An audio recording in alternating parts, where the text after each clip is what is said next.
ଭାଇ କଣ ମନ୍ତ୍ର ଫନ୍ତ୍ର କରୁଛନ୍ତି ନା କଣ ଆଖି ବୁଝିକି? ମନ୍ତ୍ର ଯୋଉ କଥା କହିଲ ସେଟା ବି ଗୋଟେ ବହୁତ ଠିକ କଥା କହିଲ।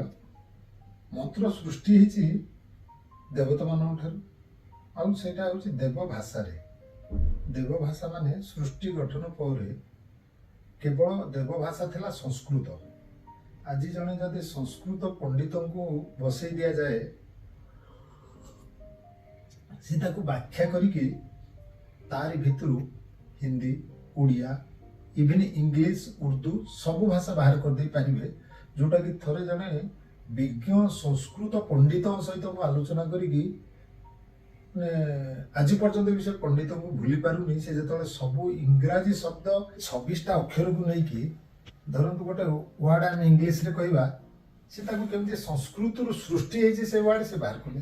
ଉର୍ଦ୍ଦୁର ବି କେତେଟା ୱାର୍ଡ ବାହାର କଲେ। ସବୁ ଗୁଡାକ ତ ବାହାର କରିବା ଶୁଣିବା ଜରୁରୀ ନଥିଲା, କାରଣ ସେ ଯେତେବେଳେ କିଛିଟା ୱାର୍ଡ ବାହାର କରିଦେଲେ ମୁଁ ବୁଝିଦେଲି ଯେ ସଂସ୍କୃତ ହିଁ ସବୁ ଭାଷାର ମା ଠାରୁ ଇଏ ସବୁ ଭାଷା ସୃଷ୍ଟି ହେଇଛି। ତେଣୁକରି ଦେବ ଭାଷା ଯୋଉ ସଂସ୍କୃତ ଚାଲିଲା, ତା ଭିତରେ ଶବ୍ଦ ସଂରଚନା ଯୋଉଟା କୁହାଯାଏ, କେମିତି ଶବ୍ଦଟାକୁ ବ୍ୟବହାର କରିକିରି ଜଣକୁ ମୁଗ୍ଧ କରିବ ବା ଆକୃଷ୍ଟ କରିବ ବା ତାକୁ ସମ୍ବୋଧନ କରିବ, ସେଇଟାକୁ ମନ୍ତ୍ର କୁହାଗଲା। ସେ ମନ୍ତ୍ରରେ ସୃଷ୍ଟି ସବୁ ଚାଲିଲା। ଇଭିନ୍ ଖାଦ୍ୟ ଖାଇଲା ବେଳେ ବି ଗୋଟେ ମନ୍ତ୍ର ପଢା ହେଲା, ଗାଧେଇଲା ବେଳେ ବି ଗୋଟେ ସ୍ନାନ ମନ୍ତ୍ର ହେଲା, ଶୋଇଲା ବେଳେ ବି ଗୋଟେ ଶୟନ ମନ୍ତ୍ର। ମଣିଷ ପ୍ରତି କାର୍ଯ୍ୟ କରିବା ଗୋଟେ ମନ୍ତ୍ର ପଢିକି କଲା।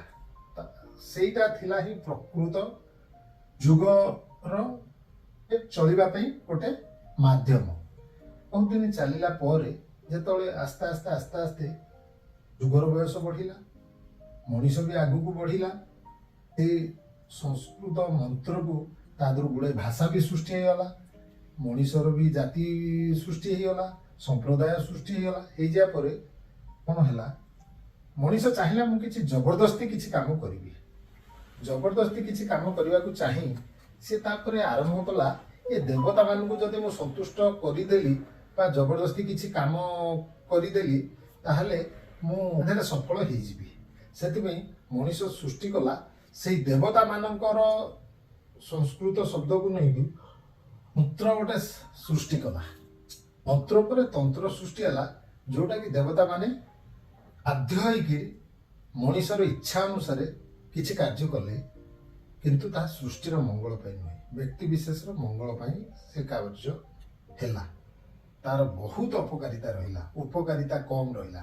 କାରଣ ଭଗବାନ ଯେତେବେଳେ ସୃଷ୍ଟି ସରଞ୍ଜନା କରିଥିଲେ, ସେ କାହାର କ'ଣ ଭବିଷ୍ୟତ ଅତୀତକୁ ଦେଖିକି ଗଠନ କରିଥିଲେ ଆଉ ମଣିଷକୁ ସେ ଅନୁସାରେ ଗଢ଼ିଥିଲେ। ଯେତେବେଳେ ମଣିଷ ନିଜେ ଚାହିଁକିରି ତାର ଗତିପଥ ବଦଳେଇଲା, ବହୁତ କ୍ଷତି ହେଲା। ତଥାପି ଏ ମଣିଷ ସମାଜ ତାକୁ କିଛି ଶିକ୍ଷା କଲା ନାହିଁ ତା ଭିତରୁ।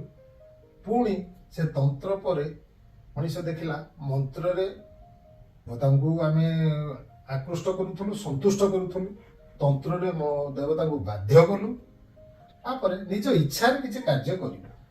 ତାପରେ ସୃଷ୍ଟି କଲେ ଯନ୍ତ୍ର।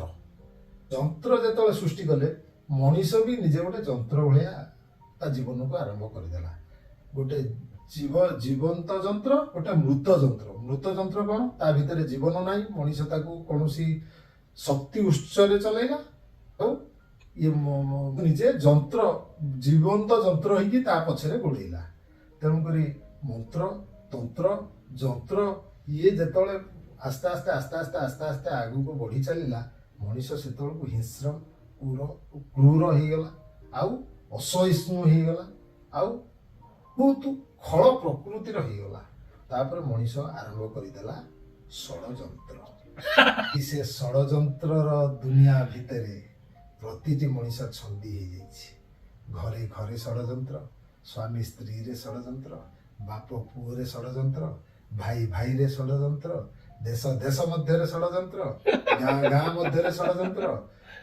ଆଜି ମଣିଷ ଏତେ ତଳକୁ ଖସିଗଲା, ଶେଷକୁ ବାପ ପୁଅରେ, ପୁଅ ମାରେ ବି ଷଡ଼ଯନ୍ତ୍ର ଚାଲିଲା। ତାର ପରିଣତି ଆଗକୁ ଆଉ ଅଳ୍ପ ଦିନ ପରେ ମଣିଷ ଭୋଗିବ, କାରଣ ଏଇଟା ହଉଛି ଶେଷ ହେଇଯାଇଛି। ଜୟ ଜଗନ୍ନାଥ।